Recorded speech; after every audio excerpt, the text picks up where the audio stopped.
everybody is aware of chip-to-chip communication, but the medium that happens are multiple. You have copper is principally the medium over which the information travel happens, which could be your PCB, it could be on the die also. So die would be aluminum or gold, depending upon what is the material that is being used there. So we see multiple things working. I'm not sure. So if you look at the older, when you're looking at 10 Mbps kind of a range, say almost 50 years back, you would have a lumped capacitance being modeled as your channel.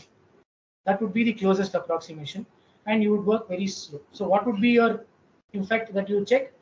That would be your RC, rise time, fall time constants, predominantly will be there. Next, as your speed you wanted to increase, you found how do I compensate the capacitive loss. So you came up with adding some inductance to see can you compensate some of them. So then became your transmission lines. But this was not sufficient. Transmission lines further had a doubt that what would be, how much of the loss can you further reduce? So they again went to compensate. How do you do point-to-point systems at very high speeds? So decision was taken, instead of doing very large distances, we will do shorter distances, but have multiple repeaters so that we can convey it over a longer distance. Finally, it came that extremely small current where you're hitting, where you're greater than 10 Gbps, 100 Gbps in many cases. You find that your channel has a very nice model.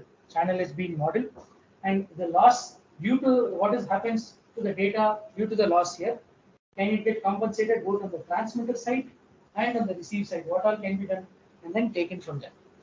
So these are the various methods a channel loss was modeled. Going into a little deeper to understand what actually happens is, if you transmit the data with this bigger signal, as your frequency gets higher, the amount of loss that your channel sees becomes lower. So you will see profiling of the signal, amplitude coming down, the amount of strength present coming down. That is attributed to what is the loss present in your channel. This is particularly showing for optical channel where you see at maximum about 2.5 dB of loss per inch or for longer. But in some cases, for example, in PCI Express, you would see the losses being to the tune of over 30 dB or 2-inch or 4-inch loss. So how do you compensate 40 dB of loss is what was taken forward as understanding what we do in the design work.